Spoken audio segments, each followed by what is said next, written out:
Hi there, Melissa here, and this will be the third episode of WTF. So today we're going to dive into character. And there's an author by the name of Stephen Covey, and he wrote the book of 7 Habits of Highly Effective People. Again, that is Stephen Covey if you want to get his book. What I want to first start off with is maybe defining character. So how would you define character? Some people may see character as ethics, and I see Tim Dockery's visiting us, and Tim Best, thanks for visiting me, guys. Send me some hugs and some hearts. I like that. Anyway, so define character. Some people will define that with maybe morals or ethics or values. So I'm pretty confident to say that everyone here is probably thinking they have a lot of good character, right? I mean, I do. I know I do.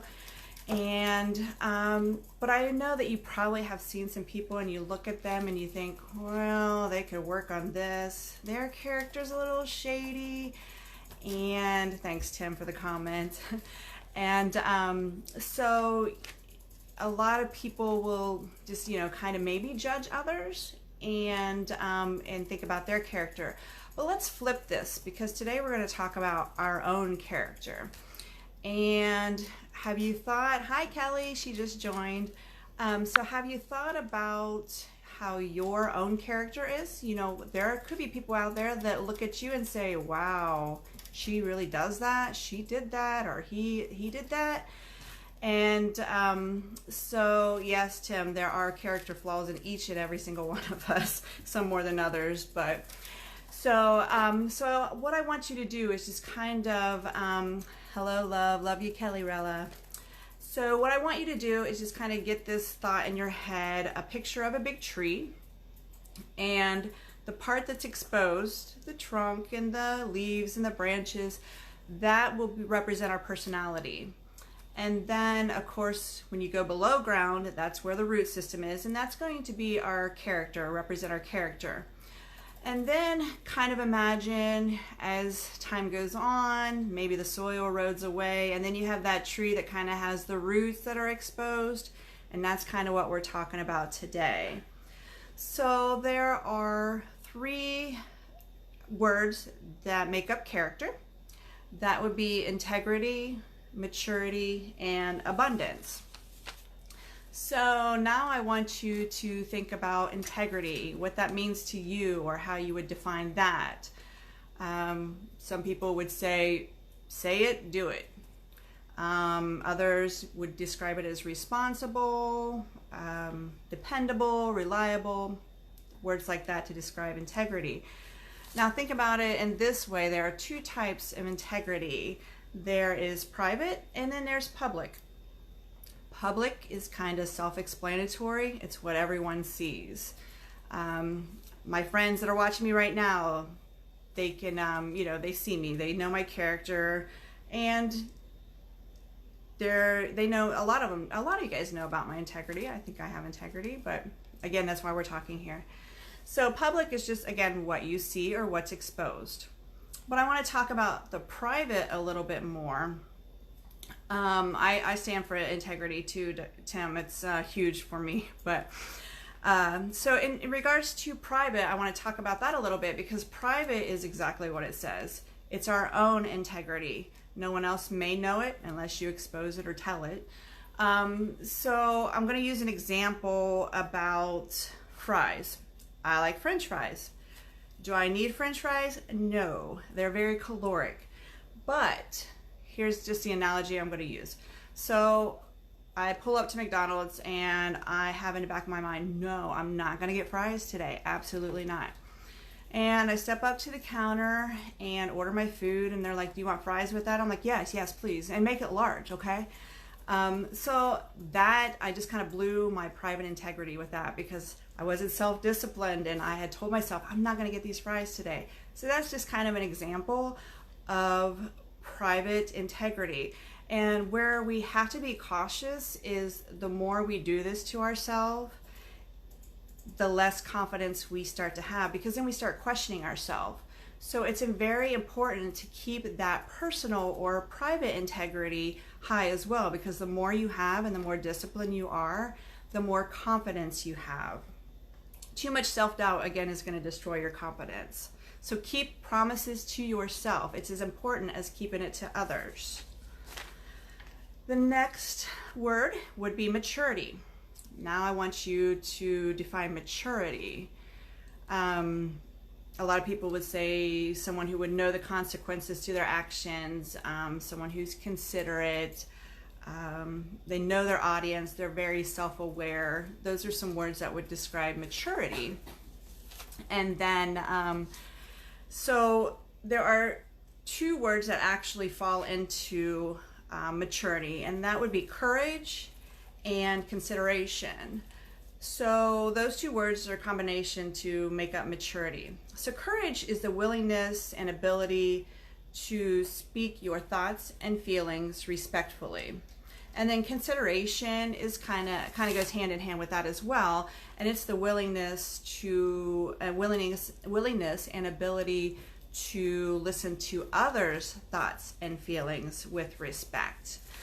So an example of this, a lot of people have been in business meetings or maybe group meetings with other moms, like play dates, or everyone's kind of been in some kind of meeting, a PTA or something of that sort. So I want you to kind of think about some of those meetings you have been in and the type of people that you have in those meetings.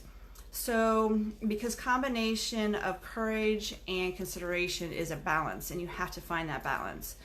But I'm pretty sure that we have all, hey, Freddie just joined us, and Teresa is just joining us now too. So hello to you guys. We are just talking about character. So I'll get back to the example. Imagine yourself in a business meeting or PTA meeting or a meeting of some sort. You always have that person who wants to speak up, right? And maybe they're not so self-aware, and they're not considerate of other people's feelings, but they do have the courage. So the courage is there, they're speaking up, they just may not be polite in the delivery of their message or offend someone. Then on the other hand, you have those ones that are considerate, but they don't talk as much. So they just kind of listen and be mindful and considerate of everyone, but they don't speak up. So you never know what they're thinking. So again, this is where the balance comes in, where you want to be courageous and speak up about things, but you also want to be self-aware of the audience you're speaking to so that you are considerate of that. And again, it's a balance. And then the last word to describe character would be abundance. So abundance is pretty much for everything. There's abundance of air, abundance of water.